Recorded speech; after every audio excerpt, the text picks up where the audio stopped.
Esto es el proyecto Divulgación de la Ciencia de UAM Xochimilco, de la Coordinación de Extensión Universitaria. Doy las gracias a todos los que nos estén escuchando, pero principalmente al maestro Rafael Calderón, querido profesor, investigador de la UAM Xochimilco. Bienvenido, Rafael. Gracias por haber atendido esta invitación para platicar con nosotros. Muy buenas tardes, Ceci. Buenas tardes a quienes nos acompañan en esta transmisión.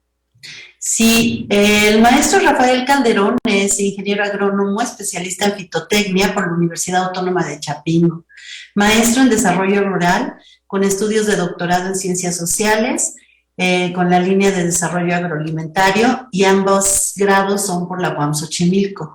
También cuenta con una especialidad en planeación del desarrollo económico y social, en desarrollo agrícola por la UNAM, la ONU y la CEPAL. Es profesor investigador desde 1974 del Departamento de Producción Agrícola y Animal de la División de Ciencias Biológicas y de la Salud en la UAM Xochimilco, y en los últimos años se ha desempeñado como docente de la licenciatura en tronco divisional, donde convergen las 18 licenciaturas que tenemos en la unidad Xochimilco. También da docencia en el posgrado en desarrollo rural, en la maestría en ecología aplicada y en la maestría en sociedades sustentables, de la cual es fundador. Como investigador ha participado en varias líneas de investigación, pero su área concretamente y al cuerpo académico al que pertenece es economía agraria, desarrollo rural y campesinado, así como también participa en el Programa Universitario de Investigación Desarrollo Humano. Participa en la Red Académica de Agroecología y Certificación Orgánica Participativa, y sus líneas de investigación que ha desarrollado desde hace muchos años son agroecología, desarrollo rural sustentable. Ha escrito varios libros y varios artículos al respecto, y es por eso que ahora lo invitamos a platicar con nosotros sobre qué pasa con el agro en este nuevo mundo, en la nueva modernidad que tú le llamas. ¿Qué pasa con la tierra? ¿Qué alimentos nos da? ¿Cómo podemos cuidar nuestra salud? Bienvenido, Rafa Calderón, al proyecto Divulgación de la Ciencia. Muchas gracias por estar aquí. Tienes el micrófono. Adelante. Muchísimas gracias, Ceci. Muy buenas tardes.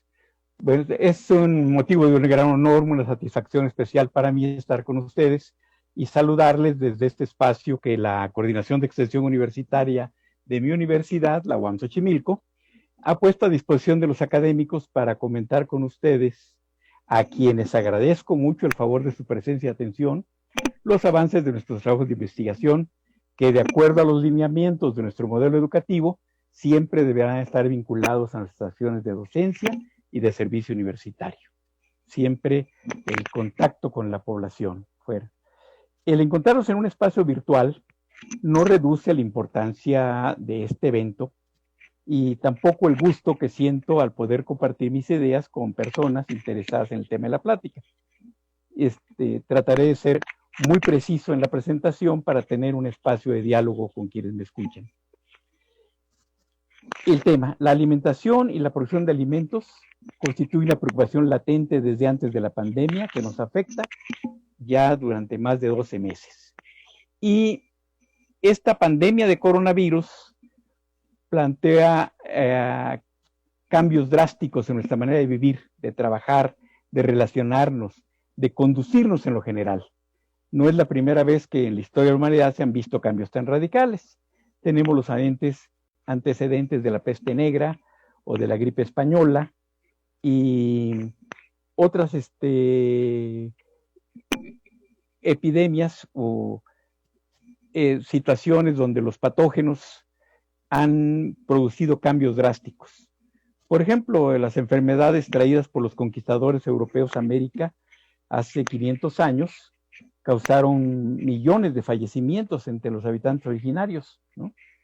Estas son pandemias, todas ellas resultan en cambios drásticos, tanto en la cultura como en las relaciones socioeconómicas, y las generaciones actuales contamos con mayores elementos para afrontarlos.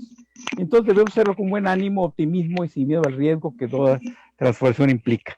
Yo estoy muy contento de que ya recibí la primera vacuna de la Pfizer y estoy esperando que me avisen. Seguramente en pocos días estaré con la vacuna completa. El título de la conferencia lo utilicé básicamente con ánimo provocador. hablo de una nueva modernidad. Y hablamos de la producción agroalimentaria y la alimentación en esta nueva modernidad.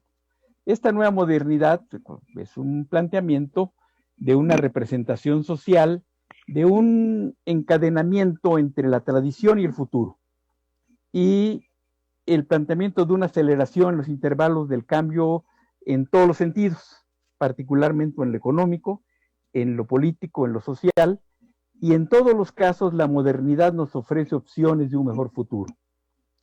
Nuevas opciones que mejor calidad de vida, el estado de bienestar, muchas promesas para la humanidad que nunca fueron cumplidas.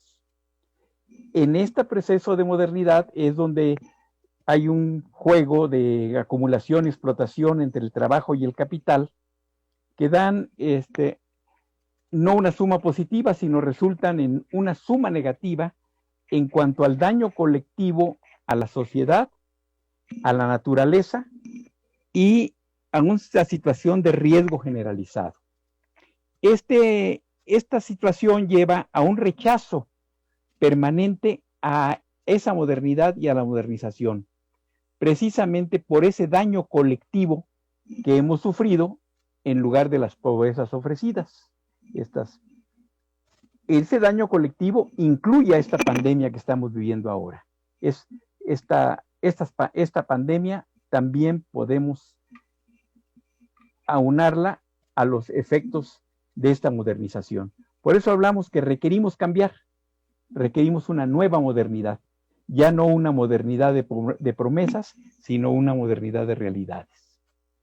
De este sentido, antes de la COVID-19 y las cada vez más variantes propuestas de un cambio necesario para frenar situaciones que nos dañan de manera colectiva y son anteriores al COVID.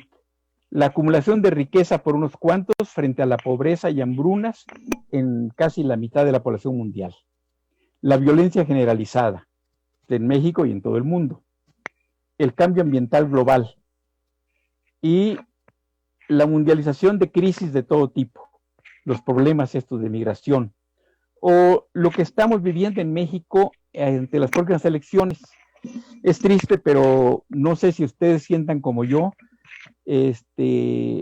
pena ajena ante la pobreza moral e ideológica de los partidos políticos y de la generalidad de los candidatos que están en busca de un hueso y en busca de nuestro voto, que es terrible la insistencia con que insultan nuestra inteligencia en lo ridiculez de sus campañas. Y nada más es de ver lo que nos presentan a cada momento en la televisión los partidos políticos como su propaganda. De ahí que es necesaria una nueva modernidad. Y esta nueva modernidad, la necesidad del cambio, apareció mucho antes de que esta pandemia que estamos padeciendo fuera siquiera imaginada. Aunque sí hay autores que 5 o 10 años antes ya nos hablaban de la eminencia de una pandemia. Con la presencia del coronavirus y estos efectos desastrosos que ha traído, los cambios son inminentes. Se nos dice que requerimos volver a una vida normal, pero la historia nos demuestra, de acuerdo con las experiencias pasadas, que no podemos regresar a una situación como la que vivíamos antes de la pandemia. Vamos a requerir una nueva normalidad. Pero si vamos a enfrentar un cambio, pues hay que correr el riesgo de ir a una transformación radical, modificar no solo las alteraciones producidas por la pandemia, sino aprovechar la oportunidad para cambiar y corregir muchos de los males que nos trajo la modernización, entre ellos la pandemia. Dentro de los cambios que se aprecian como efectos de la pandemia y los que ustedes pueden ver en muchas fuentes de internet o de la prensa, en distintos medios, en la televisión incluso, se refieren a una serie de tendencias que ya se registraban antes de la llegada del patógeno, pero que el patógeno las hizo visibles y en algunos casos son irreversibles. Estas tendencias de renovación, algunas en una respuesta necesaria al cuidado de la salud de las personas y el ambiente, como es el caso del tema que vamos a tratar, de la disponibilidad, calidad y inocuidad de los alimentos que llegan a nuestra mesa, vienen de la respuesta a un proceso modernizador que, les digo, ha causado más daños que bienestar para los seres humanos y la tierra que habitan, y ese es lo que debemos tratar de cambiar. Por eso planteo el cambio que debe llevarnos a una nueva modernidad, a la adopción y la instauración de nuevos paradigmas. Bueno, aquí hay introducir el término paradigma me obliga a traer esta disertación, los trabajos de Tomás Samuel Kuhn y su texto fundacional sobre el avance del conocimiento, el de la estructura de las revoluciones científicas. Es obligado para todos los universitarios. Este texto se publicó por primera vez en inglés en 1962, una sociedad muy diferente de la actual. El texto de Kuhn cuestiona el uso de la lógica y el avance lineal de la ciencia y sostiene que el conocimiento científico no es el resultado de una acumulación de saberes, sino a cambios drásticos en los paradigmas, es decir, la adopción de nuevos enfoques, de nuevos conceptos, de nuevos compromisos por la comunidad científica. Y bueno, prácticamente en los mismos años del trabajo de Kuhn, Watson y Crick plantearon el modelo tridimensional y la doble helicoidal en la estructura del ADN. Esto da pie a nuevas inquietudes y da un brinco a la biología molecular. Entonces, en este campo hay un paradigma de cambio radical en las ciencias biológicas. Quienes estudiamos biología en los años 60 en la universidad, tuvimos que actualizarnos después en estos temas. En mi campo, en las ciencias agrícolas, también hay iniciativas novedosas de cambio de paradigmas. Por ejemplo, la utilización de la metodología de sistemas para el análisis de la producción agropecuaria se inicia también a fines de los años 50, principios de los 60, en la Universidad de Reading, por Spedding, fue el autor principal, el texto fundacional, y aquí en México es retomada por un distinguido maestro tlaxcalteca, querido maestro mío, don Efraín Hernández Xolocotzi, que incluyó el concepto de agroecosistema. Y actualmente ya de manera habitual se habla de sistemas agrícolas y agroecosistemas, algo que antes de mediados de los años 60 prácticamente no era reducido a un pequeño grupo. En otro sentido, los cuestionamientos a la Revolución Verde como propuesta para solucionar el hambre en el mundo tiene enfrentado el concepto de agroecología.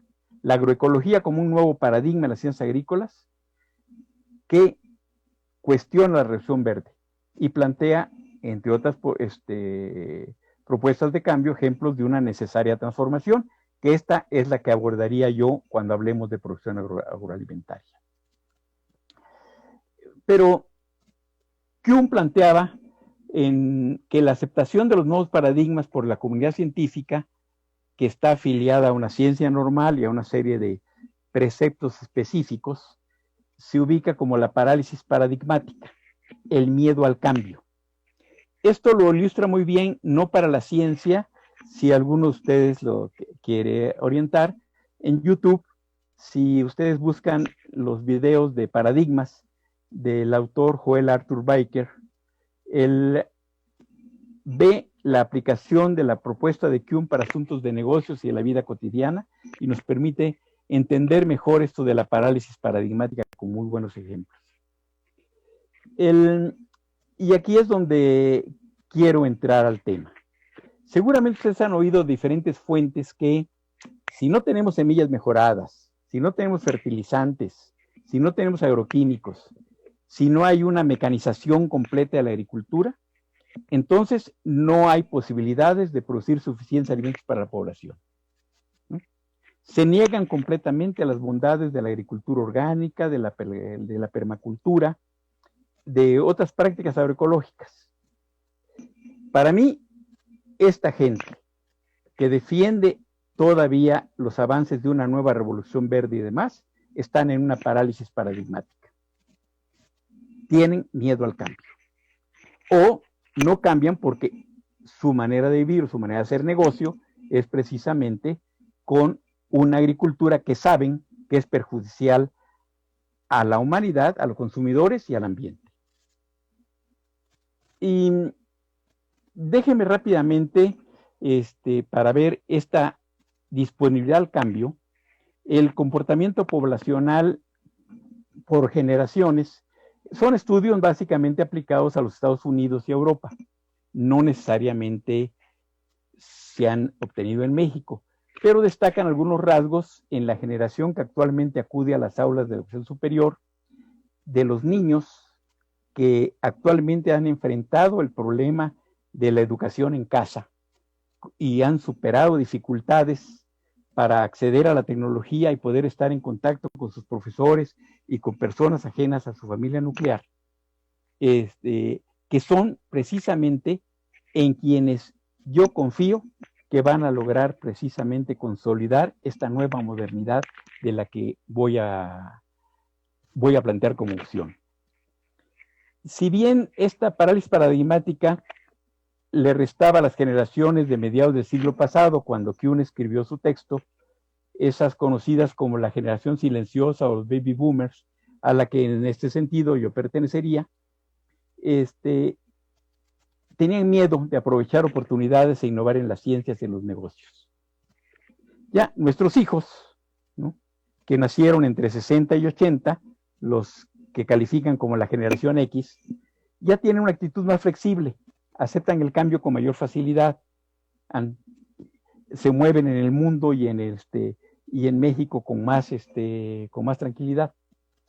Pero todavía más, los hijos de ellos, por los rápidos avances en la comunicación y las redes sociales, los que son identificados con millennials o generación Y, que actualmente son los recién egresados de la universidad y los que se han visto obligados a incorporarse ya al trabajo con nuevas responsabilidades, estos todavía están más abiertos.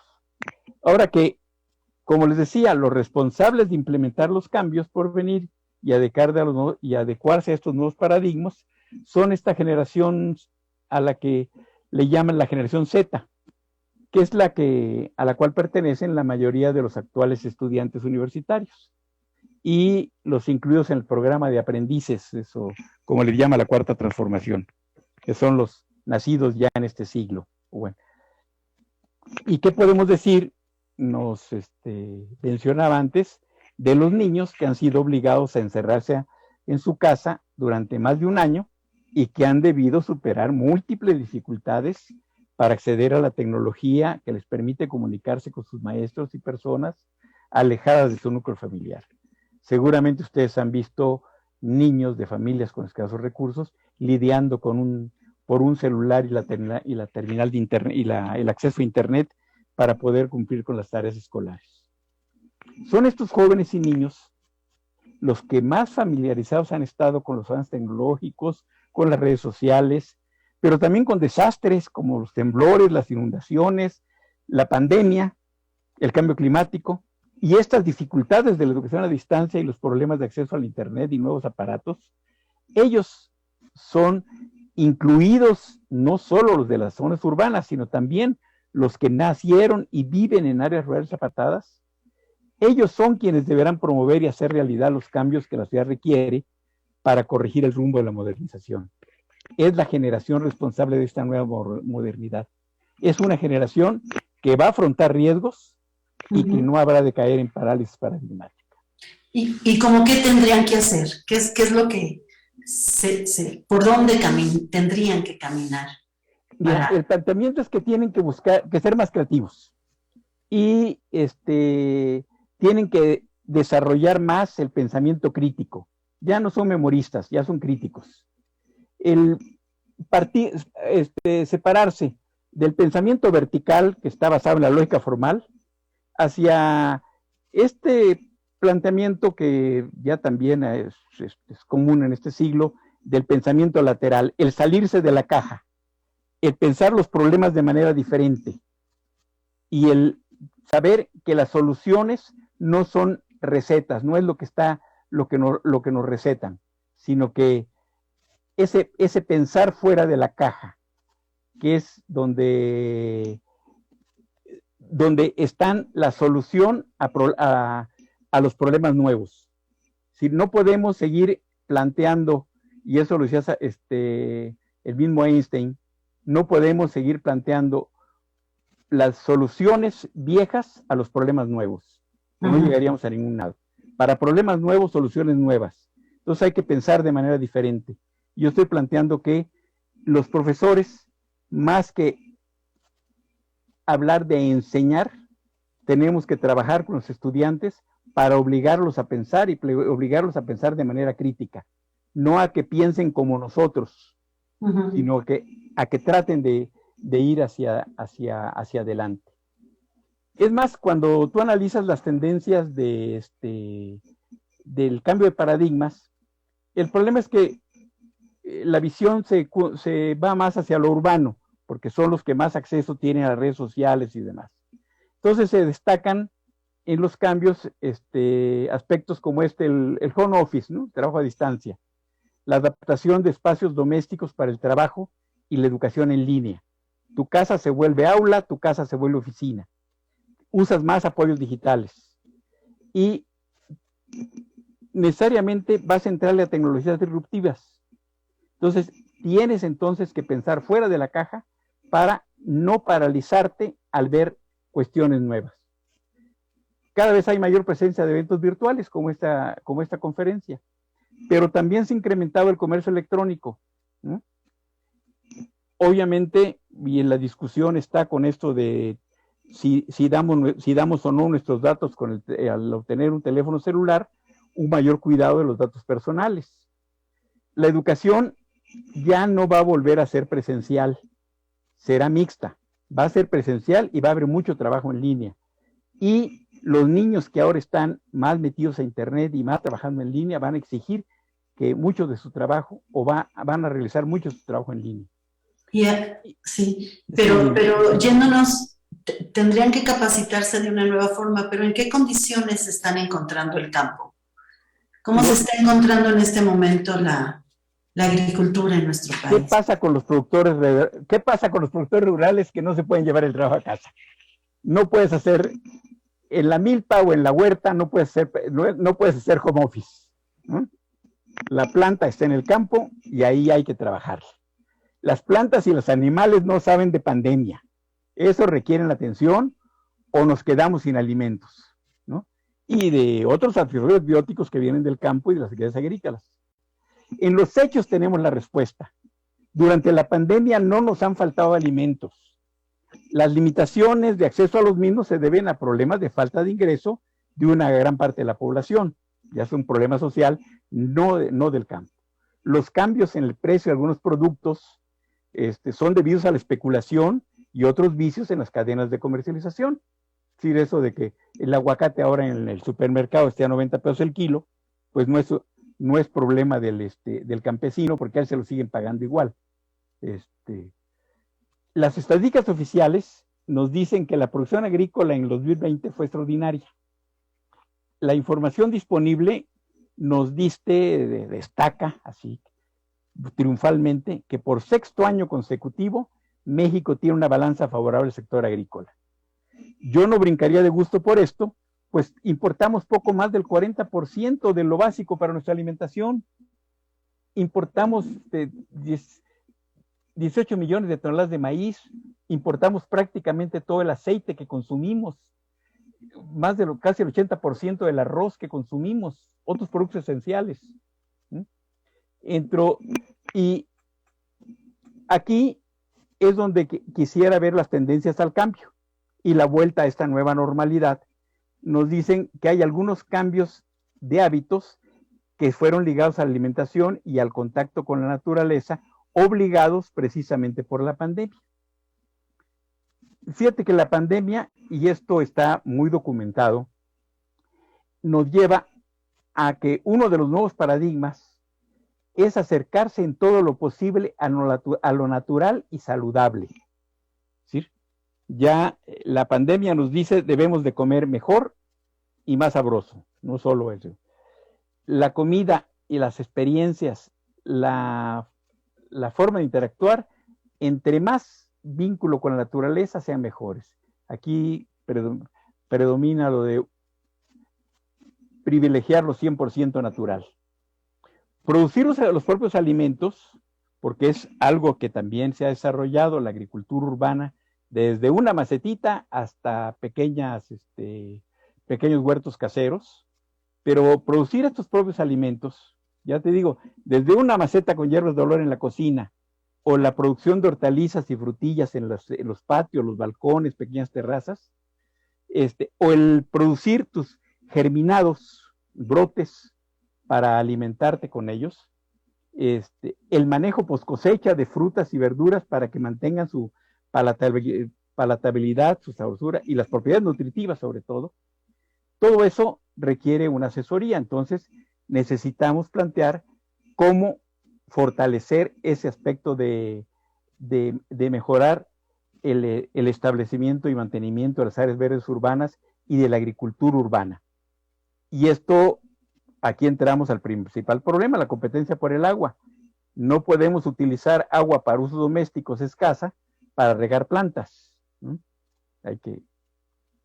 Y hay otros aspectos tendenciales más vinculados al proceso de esta nueva modernidad que directamente a la pandemia, es decir, que ya eran tendencia antes del COVID-19. Por ejemplo, la aparición de nuevos males vinculados al consumo de ciertos alimentos. No necesariamente alergias, ¿no? Pero, por ejemplo, la celiaquía o la enfermedad celíaca, trastornos digestivos por el gluten, la intolerancia a la lactosa. Y hay otros trastornos digestivos que obligan a quienes los padecen a una alimentación especial y por tanto requieren de una oferta particular de alimentos que se debe atender desde el campo. Hay una teoría, no tenemos los elementos como para plantear su aceptación, de que mucha de esta intolerancia a los alimentos se debe precisamente al fitomejoramiento, sobre todo a los planteamientos de la transgénesis y la ingeniería genética en la producción de nuevas semillas. No hay elementos suficientes como para decir si esto es cierto, pero sí ya hay elementos para que la pregunta sea válida. Ok, Rafa, mira, tenemos público que nos está viendo. Voy a interrumpirte porque nos están haciendo una pregunta. Bueno, aparte de saludarte de la cooperativa Biosalud de Xochimilco. ¡Ay, qué bueno! Patricia Fernández Cebadúa te saluda, Araceli Cortés también, José Ignacio Ortiz Jiménez, excelente aportación una vez más en seguimiento desde Los Tuxtlas, Veracruz. Y Javier, Jabse Loaesa nos dice: estimado maestro Rafael, disculpe, el plan curricular de la licenciatura de agronomía que imparte en la UAM Xochimilco, ¿ya están contemplados estos cambios paradigmáticos que usted menciona? Mira, esta pregunta es muy importante y va directamente a mi acción en la universidad. Exacto. A mí me tocó participar desde el primer plan de estudios de la carrera de agronomía. Y la pregunta central que nos hicimos fue que la revolución verde y formar técnicos para la revolución verde no era algo que nos podía funcionar. Y entonces planteamos la necesidad de formar técnicos en una agricultura amigable al ambiente. En el momento en que estábamos haciéndonos esa pregunta, yo acudí precisamente, lo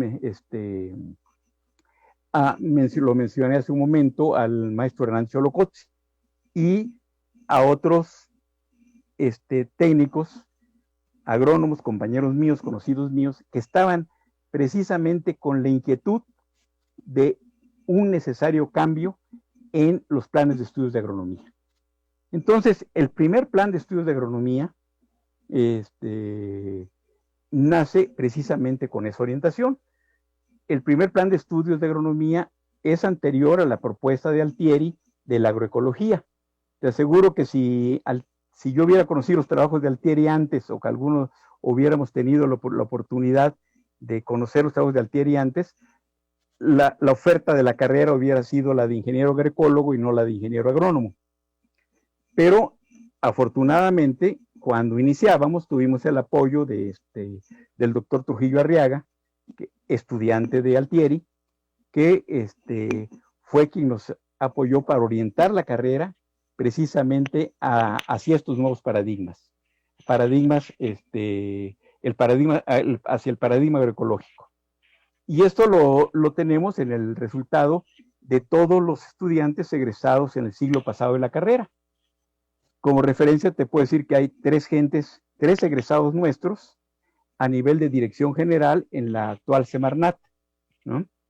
Y que también hay algunos que están en la agricultura, pero muchos en ONGs o trabajando con productores, precisamente en la línea agroecológica.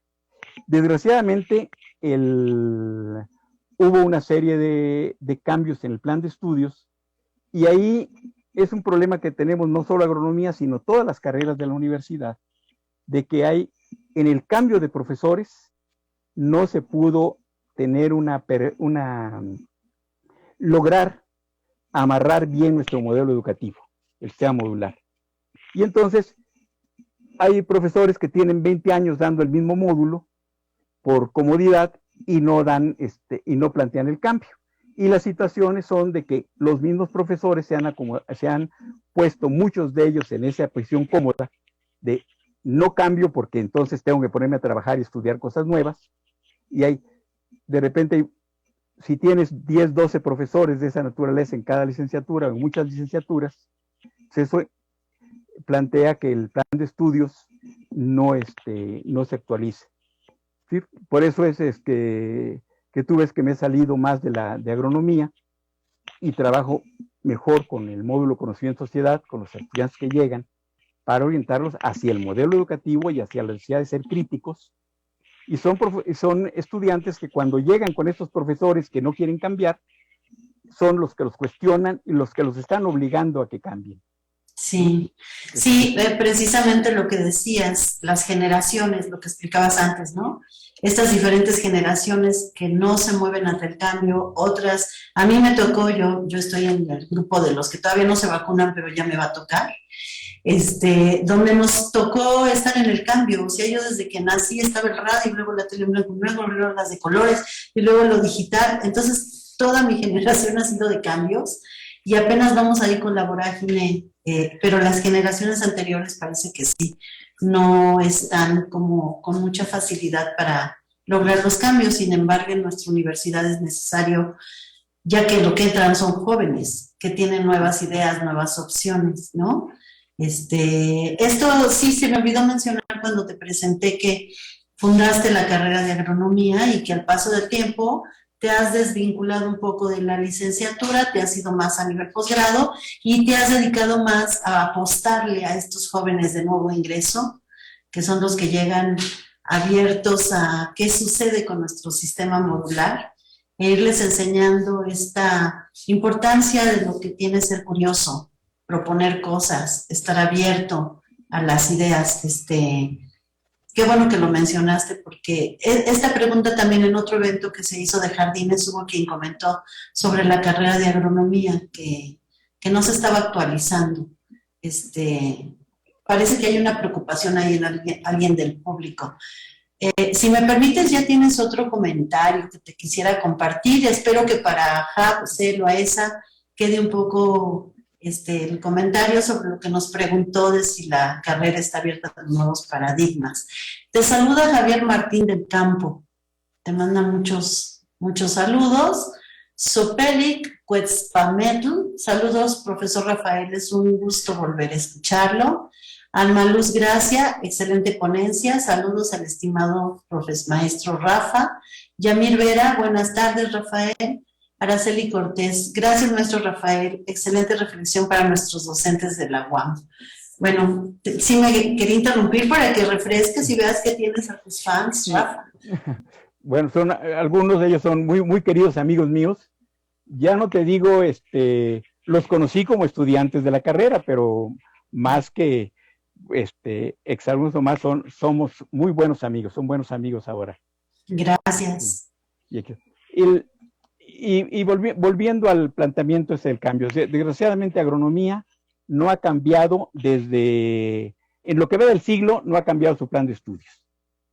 Y te digo, ya hay una oposición de los profesores a cambiar el plan de estudios. Es decir, vicios que se han dado en nuestra unidad Xochimilco, en la UAM en general y en todas las universidades del país. Este planteamiento de irse tras los puntos, las becas y demás, ya no trabajas en función de los estudiantes, sino trabajas en función de las becas. Y es más cómodo estar en una sola unidad de enseñanza-aprendizaje durante 20 años y no plantear cambios a tratar de innovar. Claro. Eso ha hecho que agronomía y algunas otras licenciaturas tengan ese tipo de problemas. Digo, agronomía en lo que va el último cambio, la única propuesta de cambio de plan de estudios fue en 1996, y ese es el plan de estudios que está en este momento, ya 25 años de distancia, con los cambios que ha habido en México y en el mundo, pues es un plan de estudios completamente obsoleto. Claro, y con las necesidades que tenemos ahora de alimentarnos. Yo estaba bien, por ejemplo, comparto que ayer yo compro directamente con unos chinamperos que me traen a mi casa las verduras, ¿no? No tiene absolutamente nada que ver con lo que vemos en el súper. Sí. A mí me lo traen directo de la chinampa, es un apio abundante, verde, brillante, la espinaca, el cilantro, ¿no? A veces pienso que para lo que yo consumo es demasiado, pero el saber que estás comprando directamente del campo y que además sé que no tiene agroquímicos y confío en eso, sí creo que lo que me como me va a hacer mejor, me va a dar más salud, ¿no? Mira, es decir, sería, me adelanto, sería una de las conclusiones a las que yo esperaba llegar en esta plática. Pero este es un cambio de actitud en cuanto a los alimentos. Ya existían desde antes de la pandemia los mercados de productores. Ahí en Cuemanco estaban los compañeros de Chinampayolo con el Tianguisquili.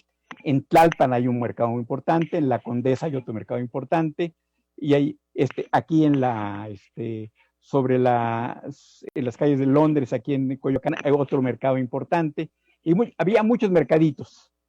Pero se empezó a dar esta situación de que tú haces tu pedido por internet y te llevan la canasta. Eso estaba iniciándose ya desde hace 4 o 5 años. Pero ahora con la pandemia se generalizó. Y así como tú dices, nada que ver con el súper, porque en principio en el súper tienes una oferta de ¿qué? 30 plantas, 40 plantas. Cuando de la chinampa te están llevando una serie de elementos a los que no tendrías acceso en el supermercado. Y además están enseñándote a consumir cosas nuevas. Cuando tienen la oportunidad, eso me ha tocado platicarlo con no es un solo grupo, son varios grupos los que están haciendo esto. Y al platicar con ellos me dicen es que junto con el pedido les enviamos algo nuevo. Dice, había quienes no conocían, por ejemplo, una planta importada como la lechuga kale o la kale, ¿no? Dice, ahora ya nos piden lechuga kale, pero también les llevamos quintoniles, o les llevamos quelites, o les llevamos algunas otras hierbas comestibles que no las conocen, les decimos cómo prepararlas, y ahora ya nos piden quintoniles, quelites, verdolagas, es decir, que no son no son comunes, es decir, y esto se está generalizando, y es algo que aunque pase la pandemia, no va a terminar, porque así como tú lo comentas, habrá otras amas de casa que se interesan, se contactan con estos grupos, y ahí ves a los muchachos, algunos vienen desde Xochimilco en bicicleta hasta la Colonia Roma para entregar sus pedidos, ¿no? ¿Ya? O acercan una camioneta con las cosas al centro de la ciudad y de ahí mandan hacia el norte y otros espacios. Claro, ellos sí se movieron. Sí, ¿no? y han estado respondiendo a una demanda creciente. Y no solo eso, sino que se aliaron con productores y productores orgánicos de otras partes del país. Entonces, el chinampero que te mandaba hortalizas se contactó con CEPCO, que es una cooperativa de cafetaleros orgánicos de Oaxaca, y entonces te envían café orgánico y te envían hortalizas. Exacto. Pero además del café orgánico, pues llega el mezcal. Y un mezcalito para prevenir el virus nunca cae mal. Pero llegan también los quesos, ¿no? O una buena crema. Ujú. Todos esos productos artesanales. Entonces, esto te digo, se va necesariamente, es un cambio que se está dando, un cambio positivo, y esperamos que se refuerce, ¿no? Ujú. Necesariamente esto sí es y tiene otra ventaja, el planteamiento de recortar tus espacios, que es algo de lo que hablaremos al rato cuando toquemos lo de cambio climático. Pero cuando hablamos de que amplías tu consumo, es decir, aprovechas mejor la diversidad biológica. Es decir, si tú consumías de hojas, espinaca, lechugas y acelgas, apio, poro, no sé.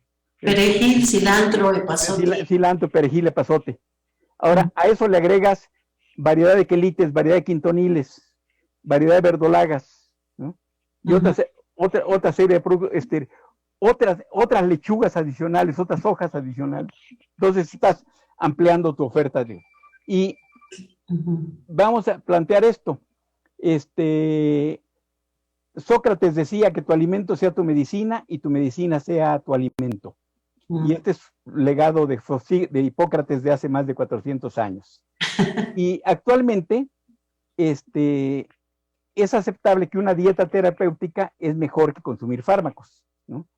Una mala alimentación, si tú te alimentas mal, tienes problemas de diarreas, de estreñimientos, de contracturas, dolores de cabeza, las migrañas, ¿no? La fatiga crónica. Son patologías que solucionas con vitaminas, minerales, probióticos, hidratos de carbono complejos, los fenoles, los resveratrol, los flavonoides, los fitoesteroles, ácidos orgánicos, antioxidantes, son necesarios para una nutrición saludable. Todo eso está en los vegetales comestibles, está en las hojas, está en los tubérculos, está en las frutas. ¿Y qué sucede? Que cuando empezamos a tener problemas porque nos faltan estos elementos, acudimos al consumo de píldoras, cápsulas y menjurjes que están inundando el mercado como suplementos alimenticios. Hay la gran empresa que creció vendiendo suplementos alimenticios. Y estos suplementos alimenticios están completamente alejados de la población de menos recursos. Ellos no pueden acceder a productos comerciales y menos de marca con precio especial. Pero tú puedes mejorar tu dieta y con muy poco dinero mediante un mejor aprovechamiento de la diversidad vegetal, ¿no? Bueno, tienes un problema de anemia o deficiencia de hierro, ¿no? Pues puedes acudir al berro, a los quelites, a los quintoniles, a una serie de hojas, ¿no? Que te van a solucionar eso y que son más baratas que otra serie de oferta de verduras en el mercado, ¿no? Fíjate que algo que ha estado sucediendo con esta tragedia de la pandemia es que por un lado la gente se ha empezado a interesar en la ciencia, ¿no? No, y también nos podemos referir en esto mismo y por interés de la gente a las plantas medicinales. Sustituir la medicina de patente por remedios naturales es también un beneficio para la población. Claro. Entonces, aquí, y ese es algo que también me duele en el caso de nuestro modelo educativo, ¿no? De que hemos perdido mucho el planteamiento de la interdisciplina y la transdisciplina al interior de la carrera.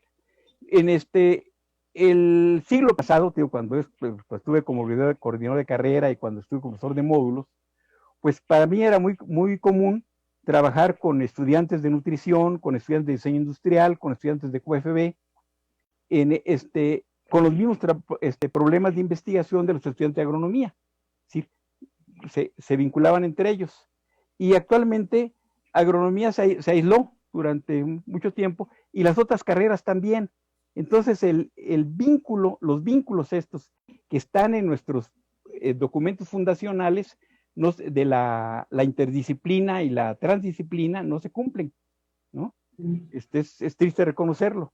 Sí. Ahora, sí hay esfuerzos, por ejemplo, en el proyecto de las ánimas, en Tuyehualco y el CIVAC sí se han preocupado por desarrollar estos elementos, pero son pocos los estudiantes que acuden tanto a las ánimas como al CIVAC. Sí, sería importante comentar que para quien no es de la UAM, estos dos espacios, el CIVAC y las Ánimas, son dos espacios de investigación y de servicio universitario que son parte de la UAM Xochimilco. En el predio de las Ánimas, que está ubicado en Tulyehualco, en Xochimilco, es un espacio donde se hace experimentación, práctica y cultivos para ver cómo está la tierra, y ahí practican los estudiantes de agronomía, y ahí, incluso en este momento, es un egresado nuestro de mi generación, Benito, que está a cargo de las ánimas, y el otro espacio que es el CIVA, que es el Centro de Investigaciones Biológicas y Acuícolas de Cuemanco, también se hace trabajo de experimentación y de investigación sobre las cuestiones agrícolas en las chinampas por Antonio Flores, tengo entendido, ¿no? Así es, sí, digo, eso es y desgraciadamente yo he estado en el CIVAC y en las ánimas en estos años, y sí hay trabajo, hay mucho, que están haciendo mucho, tanto en el CIVAC como en las ánimas. Benito Ibarra, que es el nuevo director de las ánimas, a pesar de la pandemia, ha levantado mucho el vínculo con los productores y en la propia universidad. Es más, seguramente tú, si acudes a la universidad, y los trabajadores que están habitualmente acudiendo a la universidad han estado recibiendo de parte de las ánimas un apoyo alimentario, y la oferta de muchas de hortalizas producidas en las ánimas a precios accesibles. Ajá, exacto. Mira, tenemos aquí, nos dice Yamir Vera, buenas tardes, Rafael, Araceli Cortés. Gracias, maestro Rafael, excelente reflexión para nuestros docentes de la UAM. Biosabú Ecología nos dice, sería muy importante retomar las técnicas ancestrales de cultivo y los manejos sustentables que se manejaban y aún se manejan en varios puntos de la República. Nosotros promovemos la agroecología para lograr la conservación y reestructuración de los ecosistemas de la zona chinampera y cerril de Xochimilco y Tláhuac. Urge aplicar tesis o investigaciones en las universidades públicas que tienen mucho potencial. Ha habido participaciones de la UNAM, la UAM y el POLI, y la sociedad civil estamos listos para aplicar estas acciones. Hemos gestionado en gobierno en iniciativa privada, así como en embajadas, de las cuales ha habido más participación que el gobierno de la Ciudad de México o local, esperando que actualmente el gobierno tome en cuenta la emergencia climática de la zona chinampera. Por otro lado, Estela Cervantes nos dice, gracias por compartir toda tu experiencia, querido Rafael Calderón.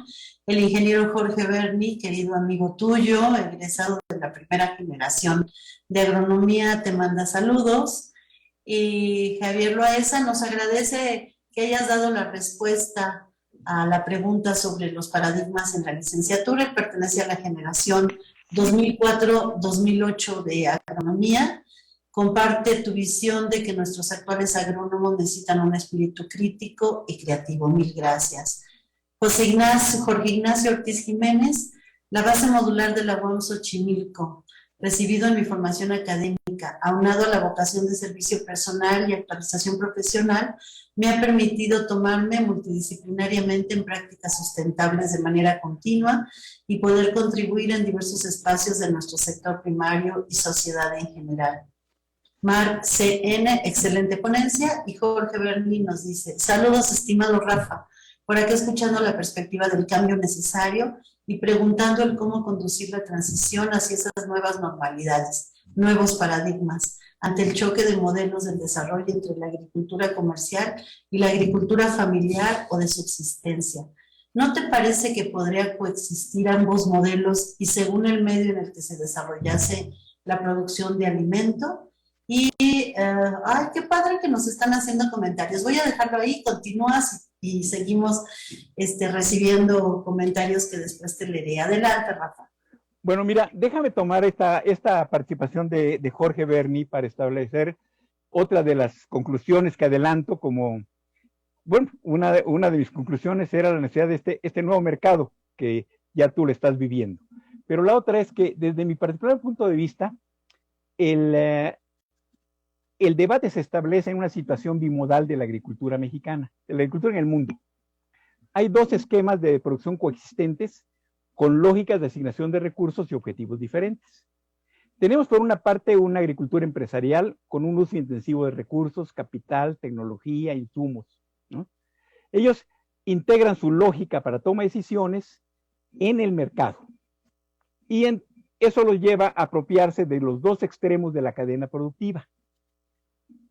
Tú inicias la producción desde la planeación con la adquisición de insumos y estos controlan la maquinaria, los insumos, en particular las semillas, los fertilizantes y los agroquímicos necesarios para el establecimiento de un cultivo en esas condiciones empresariales. Y le dejan a los productores la parte de riesgo, donde puede haber falta de agua, una granizada, una helada, algo que truene el producto.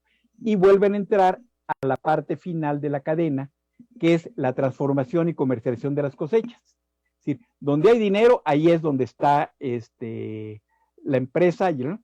Y ese es el planteamiento de la agricultura empresarial. Acaparan la renta de la producción. Por otra parte, tienes un sistema de pequeños y medianos productores limitados en acceso a la tierra, limitados en acceso al capital, dependen en cuanto al uso de insumos externos y tienen limitaciones de acceso al mercado o producen para subsistencia. Ese es algo que se da.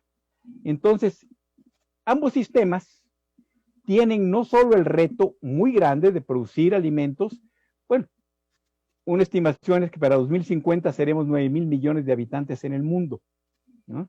Entonces, es no solo la alimentación, sino cuidar los recursos del planeta, prevenir la desertificación, el deterioro de los suelos agrícolas, usar racionalmente el agua, conservar la diversidad biológica, mitigar el efecto invernadero, el cambio ambiental global, que es una amenaza, pero además cuidar la inocuidad de los productos, que no lleven venenos o que no resulten tóxicos, que no produzcan alergias, ¿no?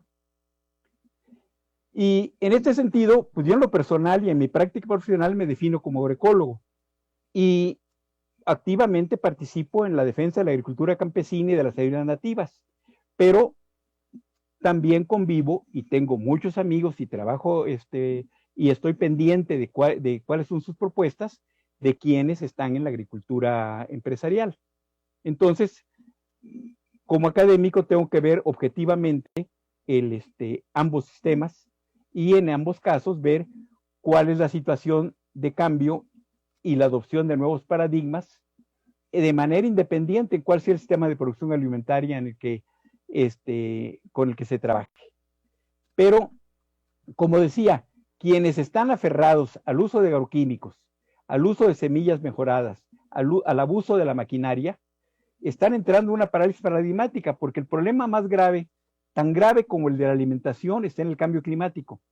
Y tú, nada más con ver los reportes del clima del país de las últimas semanas, ¿no?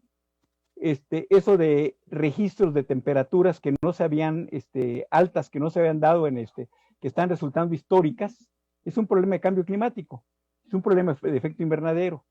Y esta agricultura empresarial con el abuso de insumos está colaborando al efecto invernadero. Entonces, el planteamiento de saber de dónde obtienen las semillas y demás es precisamente donde se aferran, es decir, donde está el negocio no lo quieren soltar. Entonces, pero sí hay técnicas agroecológicas aplicables tanto a la agricultura empresarial como a la agricultura campesina. Y en ambos casos, lo que debemos buscar es la calidad del alimento, la inocuidad del alimento para el consumidor y para el ambiente. Es decir, frenar precisamente el cambio climático. Y tenemos otro problema con la agricultura empresarial, que es este planteamiento de traslados. Decía que México importó el año pasado 18 millones de toneladas de maíz. Maíz que viene de Argentina, de Sudáfrica y de Estados Unidos. Nada más los costos ambientales de ese traslado del maíz desde Sudáfrica o de Argentina hacia México, ¿sí? en barcos que están aportando enormes cantidades de gases de efecto invernadero. Pero no solo eso, sino que en este planteamiento de traslados, no solo en el caso de los granos básicos y demás, sino que también el hecho de consumir te lleva a buscar el prestigio en que consumes algo caro. Entonces, ¿cuál es el costo ambiental de tomar en México un agua Perrier en lugar de un agua de Tehuacán o de Topo Chico? ¿No? ¿O qué tiene que hacer un habitante de Chiapas o de Tamaulipas o de Sonora consumiendo agua Bonafont producida en Toluca? Es decir, en eso estamos con el planteamiento de los traslados. Es decir, sí, es muy elegante, y quien puede hacerlo, pagar 900 o 1,200 pesos por un kilo de queso manchego auténtico de La Mancha, de borregas de La Mancha y demás, ¿no? Que consigues aquí. Pero si te vas a Querétaro, consigues un queso de calidad equivalente, también de buenas borregas, también de buena leche, también de buenos procesos, y que te va a costar la mitad o la tercera parte. ¿Por qué? Porque lo que estás pagando de sobreprecio, ¿sí? Los 20 pesos más que pagas por un agua Perrier que por un agua de Tehuacán, los estás pagando en cambio climático, es decir, estás patrocinando el cambio climático, ¿no? Entonces, desde ahí yo veo la agroecología como solución en la producción agroalimentaria, y están las opciones. Hay quienes te dicen que no vas a poder solucionar el hambre en el mundo si no utilizas las técnicas estas de una nueva revolución verde. Pero hay elementos. La doctora Ivette Perfecto de la Universidad de Pensilvania ha hecho un seguimiento desde principios de los años 90 de la producción orgánica en el mundo, y está demostrado que en cuanto a volumen de producción, produces más alimentos, y la alimentación mundial está más basada en la pequeña agricultura, ¿sí? En productores como los chinamperos que están llevando plantas nuevas a tu casa, ¿sí? En productores de milpa, que no solo producen maíz, sino también producen calabaza, frijol y toda una serie de hierbas comestibles más. Es decir, entonces, el policultivo, la agroecología, estas son opciones. Y además, podemos producir lo suficiente como para dejar de importar lo que estamos consumiendo.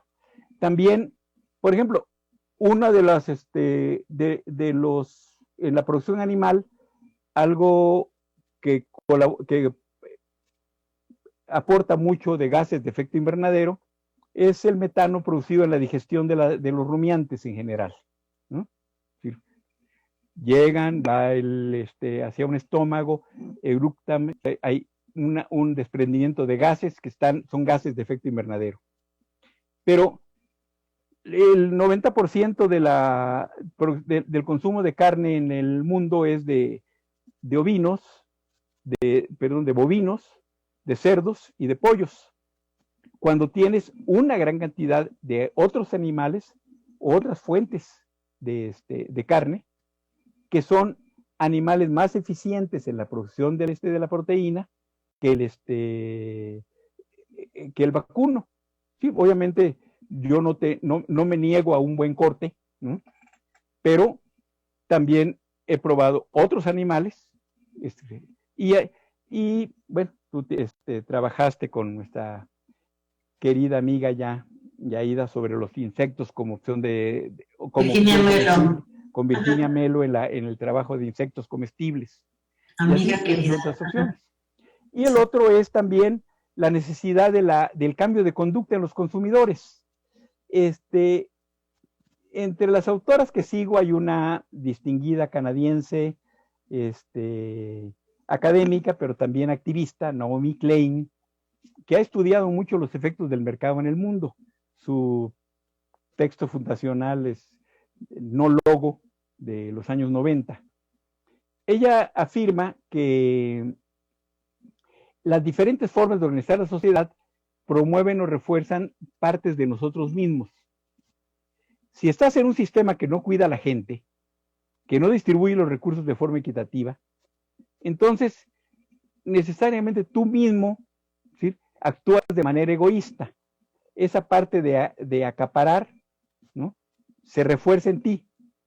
Entonces hay que tener eso en cuenta y pensar cómo, en lugar de acaparar y pensar en cómo me puedo cuidar yo y mi familia, tomar decisiones al momento de comprar en qué es lo mejor para la sociedad.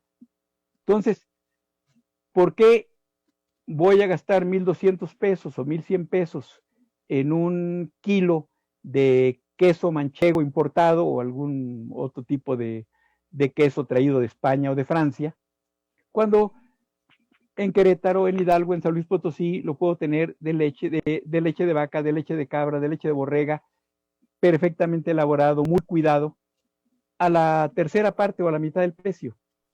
¿Sí? Pues sí, como dices, es más elegante, es más fashion, ¿no? Sí, y la otra es aprovechar mal, y lo mismo podemos hablar de los vinos y de otra serie de productos. Obviamente hay situaciones que no puedes comparar. Es decir, si quieres probar nos vamos hacia alimentos más sofisticados, ¿no?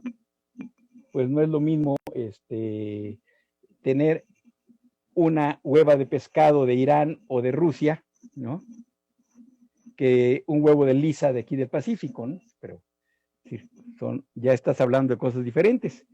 Pero en ese aspecto debemos aprovechar más nuestra biodiversidad. Y en esto también quisiera hacer un reconocimiento en esta parte de la interdisciplina a muchos chefs mexicanos. Si entras a internet, es decir, no necesitas tener el dinero suficiente para irte a disfrutar una degustación a los restaurantes de estos distinguidos chefs que tenemos en México. Pero sí puedes, desde internet, ellos comparten sus recetas y sus recetas llevan a aprovechar más la biodiversidad. Es decir, opciones interesantísimas de cómo preparar huitlacoches, o cómo preparar quintoniles, o cómo preparar quelites, ¿no? Ellos lo han divulgado. Y es más, muchos de ellos, me ha tocado platicar con ellos precisamente en las chinampas, cuando van precisamente a exigirle a los productores calidad en su producción. En flores comestibles, por ejemplo, es otra riqueza que tenemos. Es decir, ¿quién ha comido una rica sopa de pétalos de flores? Es más, seguramente todos los que nos escuchan han oído hablar leyeron Como agua para chocolate o vieron la película, ¿no? Y ves el guiso con pétalos, con las codornices, ¿no? En pétalo de rosa. Pero ¿quiénes lo han probado? ¿O quiénes han probado los pétalos de rosa? Y si llegas a Tuyehualco, pues por lo menos te la encuentras en nieve, pero también te la encuentras en muchos otros alimentos. La misma flor de Nochebuena, la encuentras en nieves allí en Tuyehualco, pero también la encuentras en guisos. Y hay mucha gente que lo está haciendo. Y digo, entonces es ahí. Yo siento que la producción agroalimentaria está tendiendo, hay una tendencia mundial y va directamente a la agroecología. En este momento el CONACYT tiene abiertas convocatorias para investigación de cómo sustituir estrictamente para el glifosato. Pero el manejo de malezas en los cultivos se puede dar de muchas maneras, y esperamos que estos concursos que está abriendo CONACYT tengamos en 2, 3, 4 años resultados fehacientes de que quienes están echándole porras al glifosato lo hacen para hacer rico a la Bayer y no a... Porque además lo que se invierte en todos los agroquímicos no se queda en México, se va del país. Y lo que invertimos en agroecología es inversión que se queda en el país, ¿no? Entonces, el planteamiento de un mejor estado de bienestar, una mejor salud para el consumidor y una mejor salud para el ambiente, la tenemos. cambiando la producción agroalimentaria hacia la agroecología, ¿no? Y esto es una posibilidad tanto en la agricultura empresarial como en la agricultura campesina. Y por otra parte, en que el consumidor cambie su conducta y es aprender más. Es decir, en lugar de comprar tus suplementos alimenticios en frascos, ¿no? Llevarlos directamente del campo a tu cocina y a tu mesa, ¿sí? Y en lugar de estar buscando el queso importado o el vino traído de lejos, ¿no? ¿Sí? ¿Por qué no mejor acudimos a lo regional? Además además de los quesos famosos que puedes traer de Europa y que te lo están produciendo de excelente calidad en Querétaro, en el Estado de México, en San Luis Potosí, en Aguascalientes, tienes los auténticos quesos mexicanos, un buen queso de hebra, un doble crema de Chiapas, unos excelentes requesones de aquí del centro del país, ¿no? Tienes los quesos panela, los quesos de rancho, los asaderos de Chihuahua, las menonitas de Chihuahua, ¿no? Tenemos una riqueza enorme que tenemos que aprovechar. Y si vamos sobre este lado, entonces la agroecología como solución y una opción de una conducta del consumidor de ser más arriesgado en cuanto a buscar sus opciones de alimentación, te aseguro que pueden llevarnos a mejores opciones, a mejores niveles de bienestar y hacer realidad esta parte de un mundo mejor frente a todo ese. Es decir, si logramos incrementar el ingreso de los campesinos, eso necesariamente se plantea en una disminución de la violencia en el campo. Y aquí viene asociado también, ¿por qué tanto lío para regularizar la marihuana? ¿No? Tenemos que legalizar el cultivo de marihuana y el cultivo de amapola. Sí, y eso da opción de trabajo para los campesinos. Y también te plantea opciones de disminuir la violencia. Nada más que aquí siempre tienes que tener sistemas así como el planteamiento de empresarios como Fox, que busca, dice, yo apoyo la alegación de la marihuana porque yo voy a sembrar tantas hectáreas de marihuana y porque ya tengo una empresa que comercializa la marihuana. No está pensando en tanto campesino que muchos injustamente presos porque se ven forzados a cultivar marihuana, claro, que podríamos legalizarla y realmente plantear legalización y extensión en el buen uso de la marihuana y no con las limitaciones que le pusieron a la ley que recientemente aprobó la Cámara de Diputados, se aprobó en las cámaras, ¿no? Pero en cuanto a la alimentación, digo, yo sí le apuesto a que va a cambiar y va a incrementarse mucho este sistema de mercadeo que tú estás ya experimentando con muy buena experiencia, y te digo, y no eres la única. Tengo la visión de otras consumidoras, y tengo la visión también de los compañeros que están vendiendo en esta forma. Sí, claro. Creo que esto lo tenemos que impulsar. Sí, y fíjate que otra de las experiencias que he vivido con Lisa Cobantes, otra egresada de nuestra licenciatura, ella trabaja con chinamperos y luego organiza ir a hacer cosecha.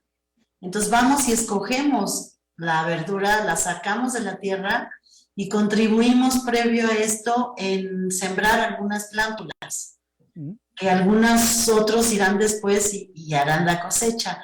Esa experiencia de poder estar en la tierra y escoger la lechuga y las escarolas y cali, es cali, ¿no? El que mencionaba. El cali. Sí, es una experiencia bella cuando la gente quiere vivir experiencias en lo virtual y podría vivir experiencias directamente en el campo.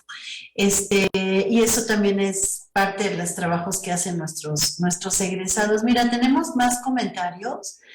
Benito Ibarra nos está escuchando, te manda saludos y felicidades, es un tema muy importante.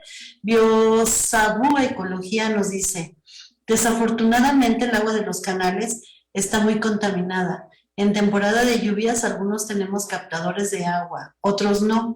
Los desechos humanos van directo al canal. Hemos luchado por más de 20 años para detener la mancha urbana en zonas naturales protegidas, en donde el gobierno ha hecho caso omiso a la construcción y contaminación de la zona. Debemos de ver los focos rojos para cambiar esta situación tan alarmante. Biosabu se dedica a promover la reactivación económica de las chinampas con el consumo directo al centro de la ciudad con el sistema multitrueque y ya generamos corresponsabilidad ambiental de consumo y producción con una economía social y solidaria. Felicidades, aplausos, más grupos como ustedes.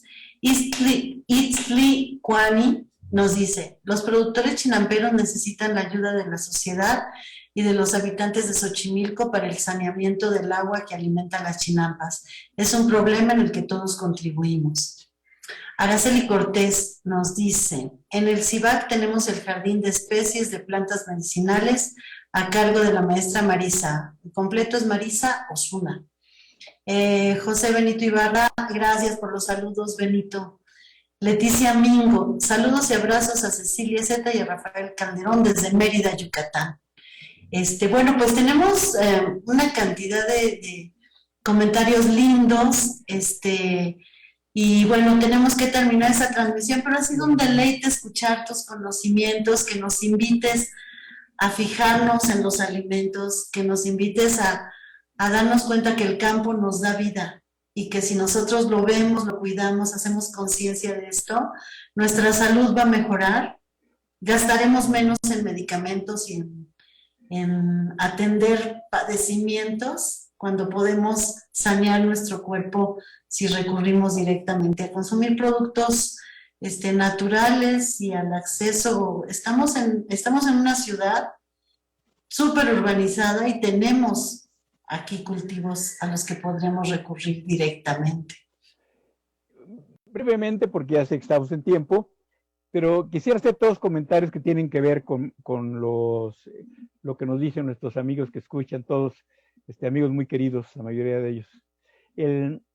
Mira, mencionaste a Lisa Covantes, yo te diría que en algún momento quienes nos están oyendo pudieran tener los datos de Lisa Covantes, y no solo por este programa de rescate de la diversidad alimentaria que está trabajándolo en Tlaxcala y en la Chinampa, en la zona chinampera y en todo el centro del país, sino que con un grupo de productores, Lisa trabaja con ellos, de Jojutla, que están rescatando el arroz Jojutla. Somos importadores de arroz. Sin embargo, al mismo precio que el arroz importado, el famoso Jojutla mejorado, que es uno de los mejores arroces del mundo, está siendo producido orgánicamente por productores de Jojutla. Y ellos tienen la arrocera, precisamente la famosa arrocera de Jojutla, y Lisa tiene el contacto. Venden en costales de 5 kilos, costales de 25 kilos, pero el precio es el mismo del arroz importado, que es incluso que nos llega con precio de dumping, del mejor arroz del mundo, un arroz excelente para paella. ¿Sí? Ahora, pero también te puede contactar con los productores de amaranto de Tuyehualco, porque está trabajando con ellos, ¿no? Productores orgánicos, ahí están, tienen experiencias excelentes, ¿no? Los productores de Tuyehualco. Ya seguramente has tenido oportunidad en algunos de los eventos que hemos organizado en la UAM, donde en lugar del surtido rico de galletas, lo que ofrecemos son precisamente los dulces de amaranto tradicional de Tuyehualco. Y lo otro es esto de las aguas de la Chinampa. Y nos lo dijeron, ya hay experiencias muy buenas en San Luis de Ajemenalco. Mi cuate Noel tiene una cosecha de agua de lluvia y está produciendo hidroponía y frutillas en el mismo espacio. Es decir, entonces puedes tener producción de peces de ornato o de peces comestibles junto con frutillas u otras hortalizas, y en esto está trabajando también un profesor de la universidad, Eduardo Maya, en esto también, pero aquí, en este planteamiento del trabajo interdisciplinario e interdivisional, estamos está en el embrión todavía, estamos en la idea, con la maestría en economía del cambio tecnológico, que coordina la doctora Gabriela Dutenit,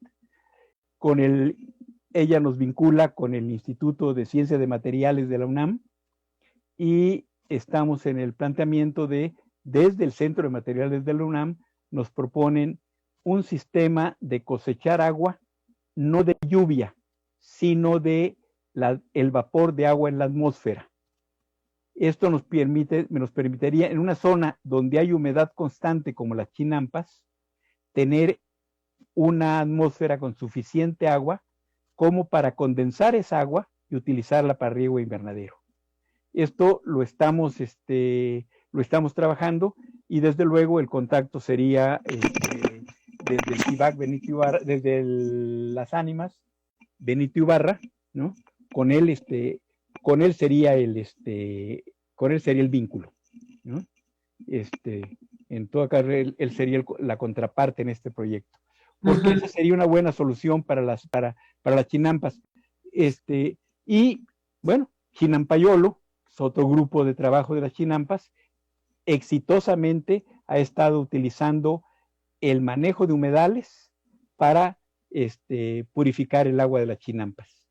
Y entonces, a 50 metros de los canales contaminados, tienen ellos apantles con agua transparente, con unos ajolotes ahí, proporcionados por otra profesora de la universidad, que están en excelentes condiciones, en un agua transparente y limpia, y con esa riegan sus hortalizas. Entonces, sí hay que meterle trabajo, hay que meterle ciencia, pero sí estamos dispuestos a trabajar con todos ellos, y estamos buscando precisamente soluciones a estos problemas que la gente nos está planteando. Y obviamente que si más profesores de la carrera de agronomía, así como muchos profesores es decir, los ajolotes los ha llevado Lupita Figueroa de una producción especial que ella tiene, profesora de biología. Es decir, si así como los profesores de biología y profesores de otras carreras están participando, los agrónomos participaran más en el trabajo con las Chinampas, ¿no? Y los estudiantes hicieran su servicio social con los chinamperos y no de ayudantes del profesor en el laboratorio, ¿no? Porque muchas veces lo que les ofrecen, tenerlos de chicos IBM en el laboratorio, en lugar de irse a trabajar con los productores, ¿no? Y buscar soluciones a estos aspectos. Entonces, pues mientras existan maestros como tú que siguen comprometidos, seguirás poniendo el dedo en la llaga para que se reactive pues este modelo que tuvimos de origen, de participar con las comunidades, de estar directamente con la gente, encontrando soluciones, construyendo opciones de trabajo. No te nos vayas a ir jubilado, Rafa, porque ya por ahí nos habías amenazado con eso. Creo que personas como tú y como Benito y como Lisa o Lupita Figueroa, Lupita Ramos, que están muy comprometidos con la institución, podemos reactivar todos estos nuevos modelos para recuperar el campo. Me voy a permitir, antes de que terminemos, agradecer a todos los que nos han estado comentando cosas. Déjame acceder porque no soy tan buena para esto de la tecnología, pero te manda saludos Estela Cervantes, Eduardo Maya, que lo mencionaste, anda por aquí, también nos dice que pone a las órdenes de nosotros este proyecto que mencionaste. Y bueno, tenemos muchos comentarios que están en Facebook. Agradezco muchísimo que nos hayan escuchado, que le hayan dado su cariño a Rafa haciéndole preguntas, comentarios, que nos escuchen desde Divulgación de la Ciencia. Y bueno, yo le pediría a Rafa que concluyamos con algo. ¿Cómo te despides, Rafa? ¿Qué podemos hacer para mejorar todo? Bueno, mira, en este sentido ya, es decir, por cuestiones de edad, yo ya tengo 77 años, obviamente hay que dar paso a las nuevas generaciones, pero eso no implica que nos detengamos, ¿no? Es decir, aún retirado de la universidad, yo continuaría en el contacto con nuestros compañeros productores. Digo, ahorita mencionamos a los chinamperos, pero esta parte de la agroecología también la estamos trabajando con los maiceros en Chiapas, ¿no? Y con productores en Guerrero y en otros espacios a través del programa de desarrollo humano, el programa universitario de desarrollo humano, que pues el siglo pasado era el programa de desarrollo humano sustentable, desarrollo humano en Chiapas, ¿no? Ahora ya es un programa nacional Sí. y estamos trabajando en eso y aún cuando me retire seguiremos mientras tenga energías, ¿no? Dios me preste vida, dijera mi tía. Sí.